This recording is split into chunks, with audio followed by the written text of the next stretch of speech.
Voice of south நேயர்களுக்கு வணக்கம். இந்த நேர்காணலில் நாம் சிந்திக்கிருப்பவர் திராவிட இயக்க சிந்தனையாளர் திரு வல்லம் பஷீர் அவர்கள். வணக்கம். வணக்கம்.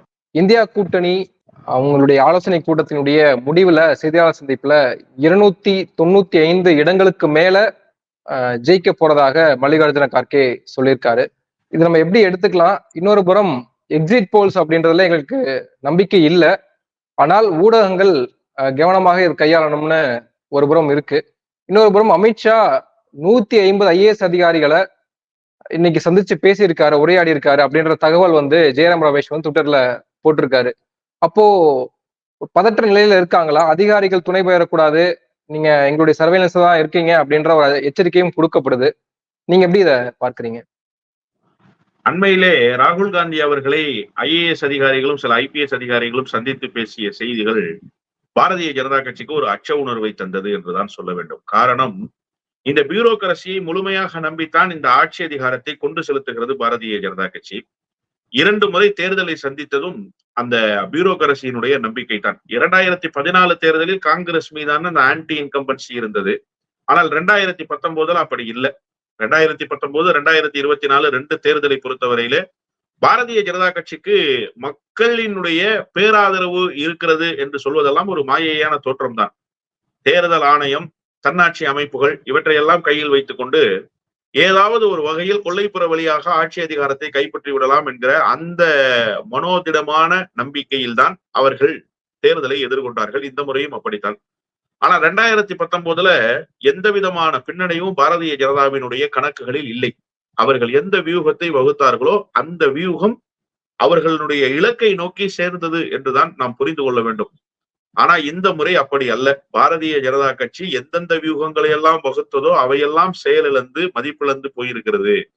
இன்னும் சொல்ல வேண்டும் என்று சொன்னால், பாரதிய ஜனதாவினுடைய வியூகங்கள் முனைமழுங்கி போய் பாரதிய ஜனதா கட்சிக்கே ஒரு பின்னடைவை ஏற்படுத்தி விட்டது என்பதை சமீப காலமாக, அதிலும் குறிப்பாக இந்த 5 மாத காலமாக பாரதிய ஜனதா கட்சியினுடைய நகர்வுகளிலிருந்து நாம் புரிந்து கொள்ள முடியும். பல நேரங்களில் நாம் வாய்ஸ் ஆஃப் சவுத் வாயிலாகவே பேசி இருக்கிறோம்.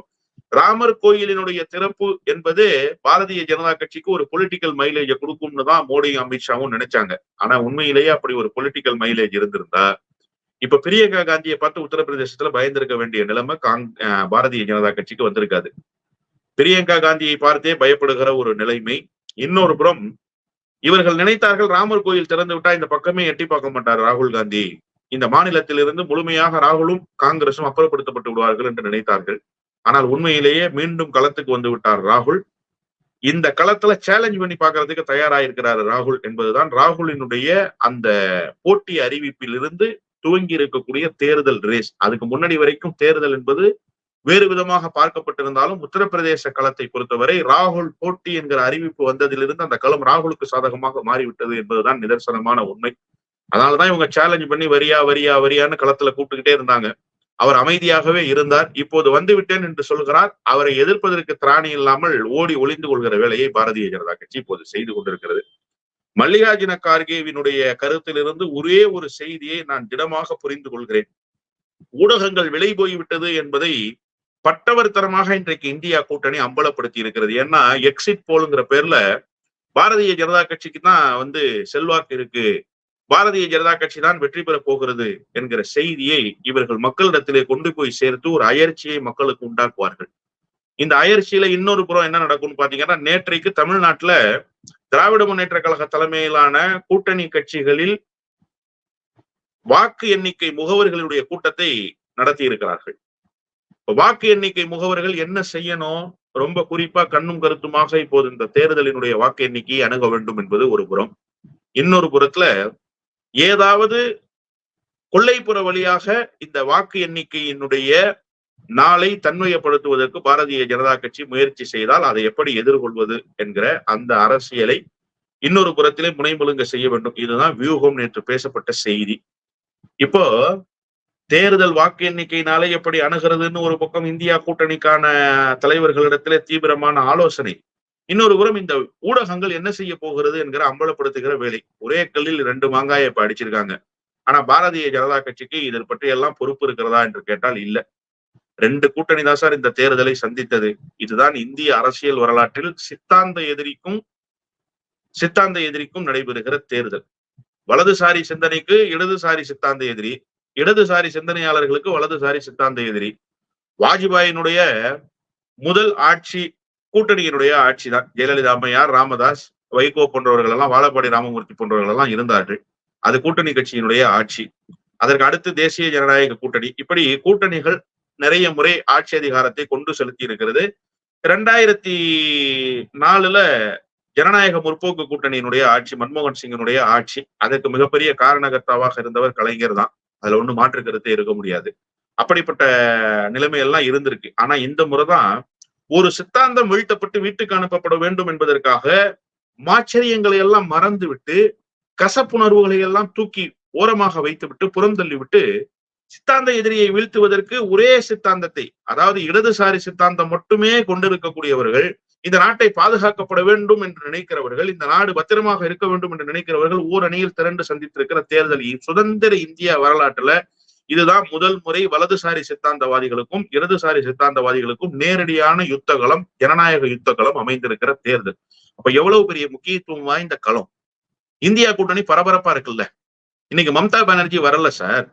ஏன்னா அவங்களுக்கு இறுதிக்கட்ட வாக்குப்பதிவு, நிறைவு வாக்குப்பதிவு நாளில் மேற்கு வங்கத்தில் வாக்குப்பதிவு. தமிழ்நாட்டினுடைய முதலமைச்சர் பங்கேற்க இயலவில்லை. ஆனால் முதலமைச்சர் பங்கேற்கவில்லை என்று சொன்னாலும் முதலமைச்சர் திசை காட்டுகிற இடத்தில் தான் இந்தியா கூட்டணி போய் சேரும் என்பது எல்லோருக்கும் தெரிந்த செய்திதான். அதற்கு கடந்த காலத்தில் பல வரலாறுகள் இருக்கிறது.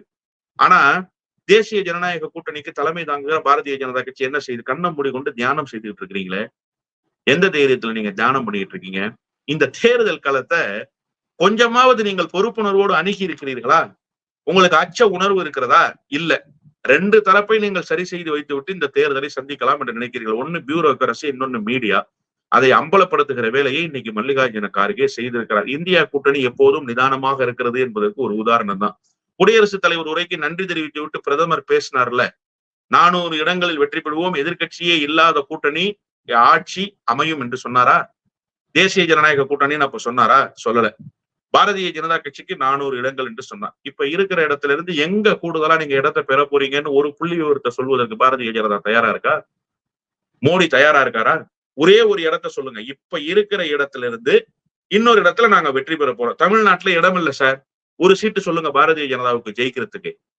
கேரளாவுல எங்க ஜெயிக்க போறீங்க? அஸ்ஸாம்ல எங்க ஜெயிக்கிறீங்க நீங்க? வடகிழக்கு மாகாணங்கள்ல எங்க ஜெயிக்கிறீங்க நீங்க? கர்நாடகாவுல எங்க ஜெயிக்க போறீங்க நீங்க? கூடுதல் ஆக்கணும்ல. இப்ப இருக்கிற 300 சுற்ற இடங்களை 400 மாத்துறதுக்கு எத்தனை இடங்கள் இருக்கு? அந்த இடங்களுடைய பேரை சொல்லுங்களேன். இங்க ஜெயிப்போம்னு சொல்லுங்க, இந்த தொகுதியில ஜெயிப்போம்னு சொல்லுங்க. இப்ப சூரத்துல கொல்லைப்புற வழியாக ஜெயிச்சீங்க, அந்த மாதிரி ஏதாவது ஒரு ஊரோட பேரை சொல்லுங்க. சொல்வதற்கு உங்களுக்கு திராணி இருந்ததா? இல்ல. ஆனா இந்தியா கூட்டணி நிதானமாக இருக்கிறது. நாங்க 400 சீட்டு ஜெயிச்சிருவோம், எங்க கூட்டணி தான் 500 இடங்களில் வெற்றி பெறும் போது அப்படி எல்லாம் சொல்லல.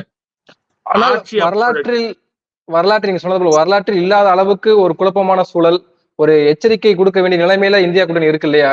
எல்லாரும் கவனமா இருங்க, ஜூன் 4 எல்லா வாக்கு எண்ணிக்கை மையங்களுக்கும் போங்க, எல்லாத்தையும் பாருங்க அப்படின்னு சொல்ல வேண்டிய நிலைமை இருக்கு இல்லையா? அந்த நிலைமையை நம்ம எப்படி எடுத்துக்கிறது சார்? அதனாலதான் சார் நான் சொல்றேன், இந்தியா கூட்டணி கவனமாக இருக்கிறது, ஜனநாயக வழி நின்று கவனமாக இருக்கிறது.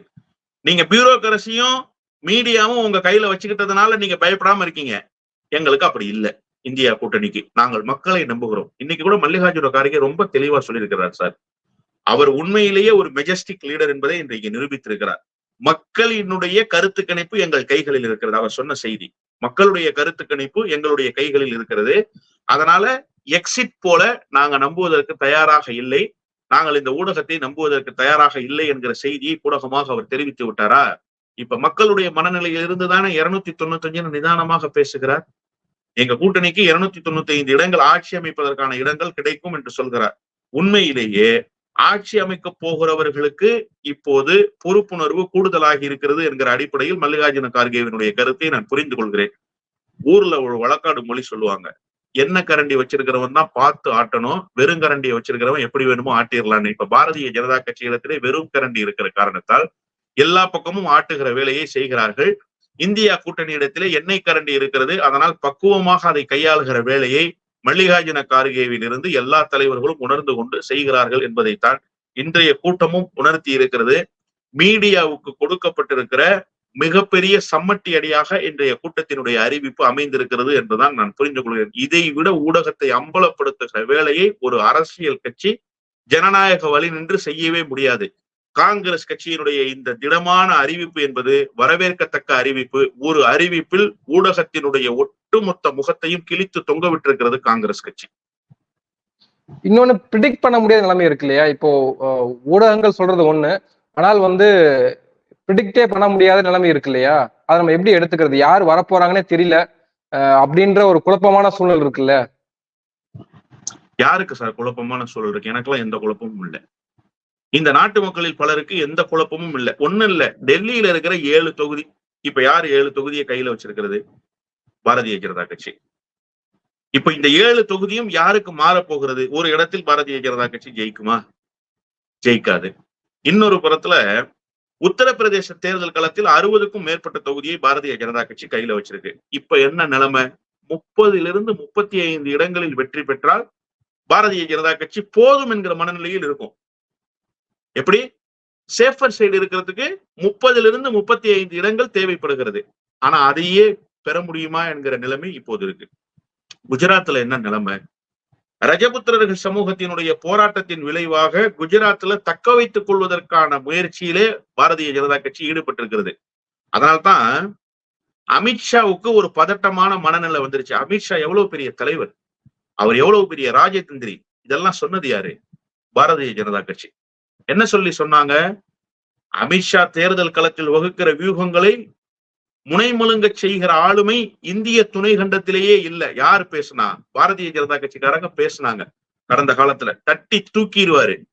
அண்ணன் நம்ம ராதா ரவி அண்ணன் கூட பேசின செய்தி எனக்கு ரொம்ப நகைச்சுவை உணர்வோடு நினைவு இருக்கு.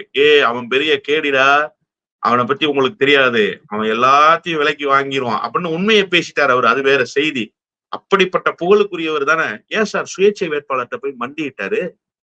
சுயேட்சை வேட்பாளர்களை கூப்பிட்டு அவர்களை அழைத்து பேசி அவர்களை இந்த தேர்தல் களத்திலிருந்து விட்ரா பண்ண வைக்கிற வேலையை செஞ்சாரா இல்லையா? ஏன் செய்றீங்க? நீங்க தான் பெரிய ராஜதந்திரியாச்சே. குஜராத் தான் உங்களுக்கு இரட்டை இன்ஜினுக்கு அடித்தளம் அமைத்து தருகிற மாநிலமாச்சே. உங்களுடைய மாடல் தானே. நீங்க அந்த மாடலை காமிச்சு தானே இந்தியா முழுமைக்கும் இருக்கிற அதிகாரத்தை கைப்பற்றுனீங்க. ஏன் பதட்டப்படுறீங்க? நிதானமா நில்லுங்க.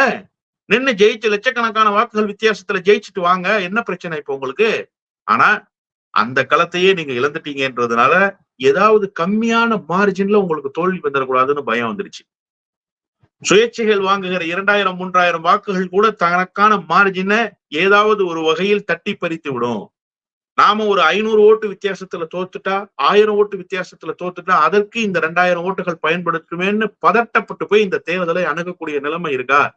அதனால நம்பிக்கை இழந்திருப்பது பாரதிய ஜனதா கட்சி தான். ப்ரிடிக்ட் பண்ண முடியலன்றதெல்லாம் ஒண்ணுமே இல்லை. ப்ரிடிக்ட் பண்ண முடியலன்ற நிலைமையை கொண்டு வந்திருக்கிறாங்க பாத்தீங்களா?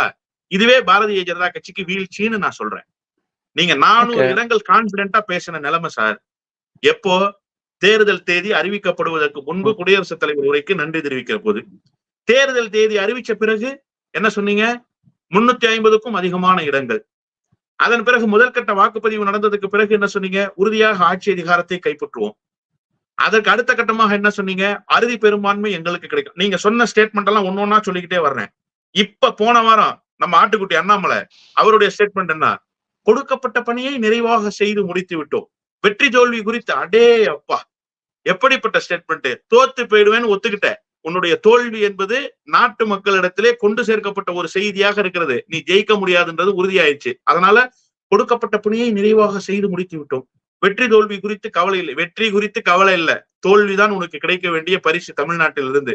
இப்போ அடுத்த கட்டமாக பொதுவானவர்களை என்ன செய்தியை பேசுறதுக்கு கொண்டாங்க? பிஜேபி உறுதியா ஜெயிச்சிடும், தேர்தல் ஆணையம் எல்லாம் அவங்க கையில தான் இருக்கு, மோடி எல்லாம் ஜெயிக்கவே முடியாது. இப்படி மக்கள் பேசுனதை கேட்டோமா இல்லையா?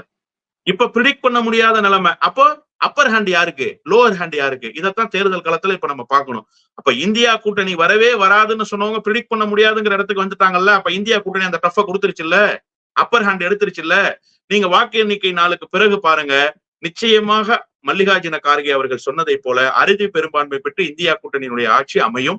அன்றைய நாள் ப்ரிடிக்ட் பண்ண முடியுதா, ப்ரிடிக்ட் பண்ண முடியலையான்னு சொன்ன செய்தி உண்மையா, அல்லது இந்தியா கூட்டணி வெற்றி பெற்று விடும் என்று என்னை போன்றவர்கள் தொடக்கத்திலிருந்து பேசி வருகிற செய்தி உண்மையா என்பதை நாட்டு மக்கள் அன்றைக்கு அறிந்து கொள்வார்கள்.